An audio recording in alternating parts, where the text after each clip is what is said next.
fois c'est la bonne, j'ai failli avoir une crise cardiaque tout à l'heure. Voilà, la vie est pleine de surprises, effectivement.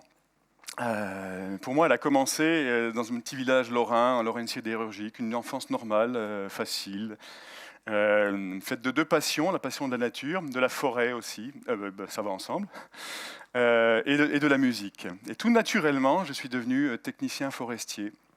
Un métier chouette qui m'a emmené à travailler dans les Vosges, et puis aussi au Canada, et puis à un moment donné au Burundi. Et là, une belle surprise m'attendait.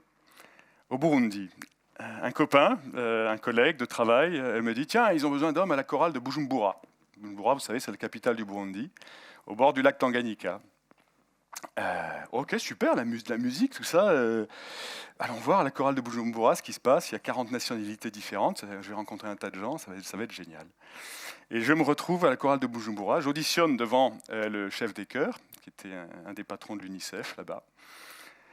Et il me dit « T'as une voix de ténor, mon gars. T'as une vraie voix de ténor, mais professionnelle, un vrai potentiel. » Et moi, wow, une voix de ténor, qu'est-ce que je fais avec ça ? Ça me titille, c'est de la musique, c'est génial, ouais, qu'est-ce que je fais avec ça ? Je reste 2 ans au Burundi, je fais mon travail de recherche forestière, je rentre en France, et c'était toujours là, très présent, ouais, de la musique, qu'est-ce que j'en fais ?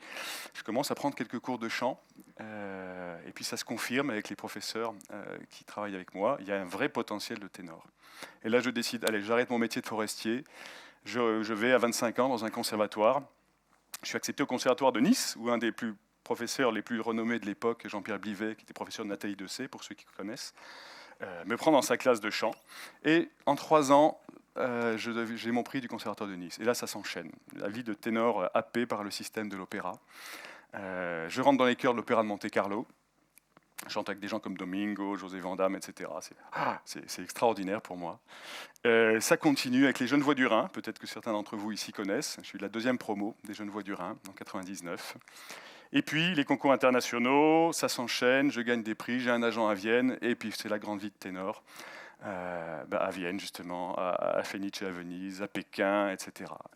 Un rythme de fou, mais qui me plaît, c'était enthousiasmant, très enthousiasmant, les applaudissements, les critiques, ça nourrissait bien mon ego, c'était très chouette pour ça. Et sauf qu'à un moment donné, ça a eu des limites. Je ne connaissais pas mes limites, je ne savais pas dire non. Et je me suis retrouvé en résidence, soliste de premier plan à l'Opéra de Bâle. Vous savez qu'il y a des troupes en Suisse. Et là, on me demande de chanter un rôle que je ne veux pas chanter, que je ne sens pas du tout. Un rôle intermédiaire, je suis ténor. Un rôle intermédiaire entre la voix de ténor et la voix de baryton, peut-être que vous le connaissez, c'est le rôle de Péléas, de Debussy, Péléas et Mélisande. Et je ne le sens pas, aussi bien vocalement, psychologiquement. C'est un rôle lourd, qui peut dévaster si on n'est pas prêt. Et je ne sais pas dire non, il me force à chanter ce rôle-là. Et il arrive ce qui devait arriver. 4 jours avant la première, quick, je perds ma voix. Pas complètement, mais je peux encore parler, mais je ne peux plus chanter. Je suis au bout. Il faut dire qu'au même moment, j'ai côtoyé la mort, dont Alain parlait tout à l'heure. Didier, pardon. Mes 2 parents, en 3 ans, décèdent de cancer. Donc je vis en même temps ces bouleversements, un vide affectif terrible, et les émotions qui montent ici, plus ce rôle que je ne veux pas chanter, cette voix qui se perd. Et c'est le début d'une chute infernale. Voilà. Je passe en 2 ans de la vie de ténor international au RMI, dans un tout petit studio de la région parisienne, dans une solitude sidérale. Ce qui me reste de famille est accaparé par autre chose. Les amis commencent à en avoir marre de mes dépressions et de ces petites musiques, ces rengaines, voilà. Et il arrive ce moment-là où il me reste 500 €, 600 €. Je suis dans mon studio et je me dis, si tu continues à crouler, à descendre là, c'est la rue. Tu ne pourras plus payer ton loyer, c'est terminé. Je comprends, je le vis, le mécanisme de comment on arrive à la rue. Voilà. Et je me dis, là, tu peux pas. Si tu vas crever, si tu continues. Et là, une question est venue, mais c'était quoi ? Comment retrouver ta joie de vivre ? C'était quoi tes rêves de gosse ? C'était quoi tes rêves de gosse ? Souviens-toi de ça. Et là, dans le silence de cette question, j'entends la petite voix du petit Vincent, tout aigu, là, la petite voix que j'avais, et qui me dit, avec un sourire dans la voix, et il me dit, loup, amérindien, Québec, souviens-toi. Et là, j'ai une grande respiration et il y a tout qui remonte. Il y a ces étés que je passais dans les Vosges, juchais sur des tréteaux en bois, m'amusais avec les voisins, aux cow-boys et aux Indiens. Cette grange à foin qui était la banquise du Grand Nord. Le foin était la banquise, les lapins gris étaient les phoques, les lapins blancs étaient les ours blancs, et les baleines, les belugas. Je me souviens de mon livre préféré, c'était Cro-Blanc de Jack London, Ces espaces du Grand Nord. Et mon disque préféré, Pierre et le loup, de ces images des Jeux Olympiques de Montréal 76, vous vous en souvenez peut-être, ce stade olympique, voilà, avec la tour inclinée, les images de loups, de forêt infinie. Tout ça remonte. Et là, je réfléchis plus, c'est vital pour moi. Ou je crève, ou je tape les 3 mots qui m'ont été soufflés par mon enfant intérieur. Loup, amérindien, Québec, dans Google. Ce moteur de recherche, ça ressemble à une bouteille de Riesling Grand Cru vide depuis longtemps dans laquelle je mets un message. Loup, amérindien, Québec, et que j'envoie sur l'océan du web. Et là, une page arrive, et en haut de la page, site culturel amérindien de Son-Antoine. Venez vous ressourcer, venez en retraite, là vous retrouver. Venez découvrir la sagesse des Hurons. Je ne réfléchis pas, il me reste mes 600 € là, et je réserve immédiatement le premier vol dans quelques semaines pour Montréal, puis pour Québec. Et je réserve quelques nuits sur ce site culturel amérindien. Et juste après avoir fait ça, je sentais à nouveau mon cœur qui battait. Ça faisait longtemps que je ne l'avais plus senti. Puis j'arrive quelques semaines après sur le site culturel amérindien, accompagné par le chef régent Gariwa Siwi, chef de la nation Huron, de la première nation des Hurons, de la tribu des Tortues. Les tortues, c'est le symbole de la terre-mère. C'est un symbole très important pour la culture amérindienne. Et je me retrouve là, arrivé sur son site amérindien. Il est venu me chercher en voiture à Québec, à mon petit hôtel. Il y a 1 mètre de neige partout. On est au mois de mars. Et il fait moins 15 degrés.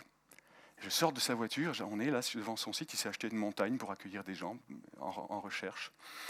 Et je suis saisi de tous mes sens. Il y a les chiens de sa meute, des chiens loups à moitié sauvages, des huskies, des malamutes, qui hurlent comme s'ils m'accueillaient. Je suis saisi par le froid sec qui fait du bien à la peau. Je suis saisi par l'odeur de la résine aussi qui m'enveloppe. C'est une espèce de baume apaisant, une huile essentielle. Je me dis que je suis au bon endroit. Je suis de plus en plus heureux de vivre ça. Et je m'endors le soir dans une petite cabane de trappeur qui fait 6 mètres carrés, petite. Des rondins même pas écorcés, une bâche. Et quand j'arrive, il y a 7 couches de glace sur un banc. Je me dis, oh là, bon, ok. Et heureusement, je suis rassuré, il y a un poêle à bois aussi juste à côté. Et je m'endors ce soir-là, effectivement, avec le feu de bois qui crépite. Les chiens qui hurlent une dernière fois, les étoiles plus lumineuses que jamais, plus belles que jamais, parce qu'il n'y a pas de lumière autour. Et cette odeur de résine qui m'enveloppe. Et j'ai envie de vous faire goûter ce moment de bien-être et ce moment d'être apaisé par cette nature forte. Vous avez tous, là c'est le moment interactif, vous allez voir, vous avez tous, normalement, j'espère, une petite pochette avec, c'est Noël, un petit rameau de quelque chose qui ressemble à du sapin. Alors je vous invite à aller fouiller dans ce qu'on vous a normalement donné. Un petit sachet en plastique, vous avez un rameau. C'est du Douglas. Pourquoi du Douglas? Parce que c'est une des essences les plus odorantes qui existent. Vous allez l'expérimenter vous-même. C'est un des êtres les plus extraordinaires qui existent. Dans l'Ouest canadien, ils font 100 mètres de haut. Ici, en Alsace, au Haut-Valdt, ils font 65 mètres de haut. Peut-être vous connaissez ces peuplements. C'est des forces de la nature. Et je vais vous inviter à vous imprégner de cette force de la nature, ressentir cette force, cette puissance de cet arbre-là. Donc voilà ce qui va se passer. Vous avez tous votre rameau dans une main. Vous l'avez trouvé? Voilà, je vois que certains l'ont. Ce qui va se passer, je vais vous proposer de venir frotter dans vos mains. Attendez, ne le faites pas, je vous montre qu'on fasse tous ensemble. De venir frotter ce petit rameau dans vos mains et d'ouvrir à peine les mains comme ça et de mettre le nez dedans et de respirer à plein poumon avec votre abdomen, votre ventre, mais aussi votre dos, le dos argenté du gorille. Allez aussi respirer de ce côté-là. Tout le monde est prêt? Vous y êtes? On y va ensemble? On se shoot au Douglas, vous voyez, c'est de la bonne. Hein. Elle vient du Honeck, juste derrière chez moi, là. On y va. Allez, frottez ce Douglas dans vos mains. Et entrouvez, mettez le nez là. Et voilà. Vous pouvez le faire une deuxième fois. Voilà, sentez toute cette nature qui est bienveillante envers nous. C'est d'huile essentielle de force de vie. Peut-être que vous le sentez un petit peu. Voilà, vous allez voir, après on est en manque. Hein. J'en ai besoin de près quasiment tous les jours. Voilà, je suis donc au Québec avec ce bien-être qui réapparaît. Et le lendemain matin de mon arrivée, il y a Régent Garija-Siwi on prend le petit déjeuner ensemble, un petit déjeuner nord-américain, avec des toasts, des œufs, des fèves, du lard, etc. Et on est tous les deux tout seuls, il me regarde en face et il me dit avec son accent québécois, « Hey, voyons donc mon gars, ça n'a pas de bon sens, regarde donc là, c'est maudit tabarouette, t'es pas dans le moment présent, pas en tout. T'es pas dans le moment présent, t'es que dans les regrets de ton passé, là. T'es un ténor, là. Et t'as que envie de redevenir un ténor à nouveau, là. Ça n'a pas de bon sens, regarde donc, là. Viens-t'en là, dans le moment présent. C'est là que c'est la vie. T'es pas vivant, mon gars. Wow. Je me prends ça dans la figure, t'es pas vivant. Et je savais qu'il avait raison. J'étais que dans ce qui n'existait plus. Et dans ce qui n'existe pas encore, que je voulais retrouver. Mais ça n'avait pas de sens. Puis il me dit juste après, hey, mon gars, tu vas rester là, on va expérimenter. Le moment présent, tu vois, ça va être fun, là. Puis, je connais un maître en moment présent. Je vais te présenter, c'est Nanook. C'est Nanook. Ah. C'était la chienne la plus sauvage de sa meute, la plus libre. Vous voyez, elle a quasiment plus... Ah, ben, il y a le projecteur. Elle a plus de crocs tellement, elle a essayé de ronger sa chaîne, ou l'arbre qui la maintenait, moitié sauvage, moitié louve. Une espèce d'élan de liberté. Puis il me dit, mais celle-là, tu vas voir, tu vas te balader 3 heures, tu vas faire un tour, une couple de kilomètres, là. Tu vas te balader tous les jours avec elle. Et c'était vrai. Je me suis baladé avec Nanook, et j'étais au début dans mes pensées, mon passé, la mort de mes parents, mon ténor, je m'identifiais au ténor, je voulais ça. Mais Nanook, tout de suite, pof, elle me tirait. Elle pensait qu'à ça, tirer, c'était sa job, comme ils disent. Et elle voyait un renard, là, et puis c'était ça qui était important dans le moment présent. Et regarde donc, là, il y a un renard, c'est magnifique. Ou une moufette, je préférais que ce soit un renard, parce que la moufette, c'est... Mais voilà. Et petit à petit, je pensais rester 1 semaine, je suis resté 4 mois à réapprendre ce moment présent, juste être dans le jus de la vie, à me ressentir vivant à nouveau, à vivre ces moments exceptionnels avec cette chienne, Nanook, et puis à vivre des rituels de loge des vapeurs, en fait une sorte de sauna, mais ritualisé chez les Amérindiens, avec un feu sacré et des pierres qui sont allées chercher dans la rivière et qu'on rougit dans le feu sacré, et qu'on met au milieu d'une petite hutte. On vient se purifier là. Et puis un rituel en fin de parcours de quête de vision, un rituel de passage pour les Amérindiens, souvent fait à l'adolescence ou au moment de la vie adulte où on a vraiment un passage à effectuer. Et je me retrouve à cette quête de vision. Quête de vision, c'est pas facile, c'est 4 jours de jeûne total. Boisson, nourriture, dans une petite hutte au milieu de la forêt. Là, par sur son site culturel, on se construit une petite hutte à 3 km et on est au milieu de la forêt, tout seul, avec un jeûne total. Et je me souviens, le premier jour, j'étais là avec toutes mes peurs. Mais jamais je vais y arriver, c'est pas possible. J'avais peur de manquer d'eau, peur de manquer de nourriture, peur de m'ennuyer, de m'emmerder. J'avais pris des tonnes de bouquins. Peur de ne pas avoir assez de bois pour le feu autour de là, parce que je peux vous dire que là c'était au mois de juin, c'était à la fin de mon parcours. Si vous imprégnez pas de fumée au Canada en juin ou en été, c'est la guerre des étoiles, hein, c'est les moustiques, hein, c'est l'horreur. Les maringouins et les frappes à bord, là, c'est l'horreur, vous n'en sortez pas vivant. J'ai eu même un moustique qui était incrusté dans l'œil à un moment donné, je suis revenu avec ça. Donc voilà, peur de manquer de tout. Et le moindre de mes pas me faisait tourner la tête, je tombe dans les pommes. Mais je ne manquais de rien, j'avais juste peur de manquer. Je ne manquais encore de rien. C'était absurde. C'était ma peur qui me sabordait complètement. Et je m'en suis rendu compte les jours qu'on suivit. Le lendemain, le surlendemain, petit à petit, les peurs s'atténuaient. Et je me sentais de mieux en mieux, de plus en plus en harmonie, affaibli d'une certaine manière. Mais je n'avais pas tant soif ni faim que ça. Je découvrais des ressources autres que celle de ma volonté ou de mes ressources musculaires. Et Régent est venu me chercher à la fin du parcours pour un festin, à la fin de cette quête de vision. J'ai mis 3 heures à manger, à déguster, même à boire tout doucement, à déguster la merveilleuse eau de Son Antoine. Le lendemain, dans une cérémonie où il a sorti une de ses plus grandes plumes d'aigle données par ses ancêtres, je suis devenu amérindien. Il me dit, tu portes les valeurs. Être amérindien, ce n'est pas le sang ni la terre, c'est les valeurs. C'est le respect des autres, le respect de toi, des autres, de tout être, de la nature, des êtres humains, des animaux, des arbres. C'est aussi le respect de la parole. La parole est sacrée, elle nous connecte à notre âme. On ne joue pas avec sa parole. Chez les Indiens, pas besoin de contrat à signer. Une parole est dite, c'est fait. Je suis rentré en France, fort de ça, cet immense honneur. J'ai recommencé à chanter, j'avais ma voix qui était revenue dans un chœur. Je pouvais gagner ma vie à nouveau avec le chant.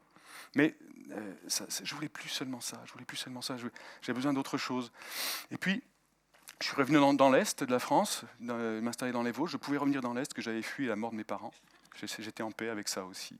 Et je suis venu m'ancrer dans ce massif vosgien, et des portes se sont ouvertes. J'ai pu commencer à enseigner, j'avais envie de transmettre. Et puis, le parc des Ballons des Vosges, à un moment donné, propose pour les 25 ans de sa fête, la fête des 25 ans du parc des Ballons, de rechercher des ballades originales. Et je me suis dit, mais chanter l'opéra, mais dans la nature, ça a du bon sens, ça a du sens. Ce chant d'opéra, c'est le chant de toutes les fibres, c'est le chant de son âme, c'est comme un chant primitif, canalisé, éduqué par la société. Mais ça nous connecte à nos origines, et ça a du sens de venir chanter ça dans l'horizon des Vosges et de toutes les belles natures qui existent. Plus comme ici, de lumière artificielle, de salles noires, d'obscurité, voilà, la liberté totale, le chant libre. Et depuis 1 an, les randos lyriques ont été créés avec le Parc des Ballons, où j'emmène des personnes avec moi, je chante pour eux du grand opéra dans la nature, et ils chantent avec moi, ils découvrent leur liberté interne, possiblement, par le biais du chant et de l'ancrage. Voilà.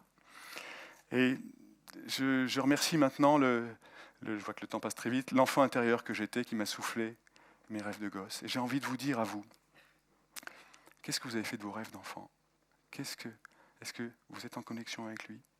J'ai envie, pour terminer, de vous proposer pendant 1 minute de fermer les yeux. Vraiment, allez-y. Et de vous connecter à votre enfant intérieur. La petite fille, le petit garçon qui était avec vous, que vous étiez. Voilà, fermez les yeux. Venez vous connecter. Venez entendre la petite voix de cet enfant-là. Venez entendre ce qu'il a à vous dire. Vous êtes responsable de sa créativité. Ne l'oubliez pas, c'est le meilleur des partenariats. Pas de son immaturité, on est tous adultes maintenant. Mais c'est le meilleur des partenariats entre créativité et puis possibilité de réaliser les rêves de votre enfant intérieur. Restez quelques instants comme ceci.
La vie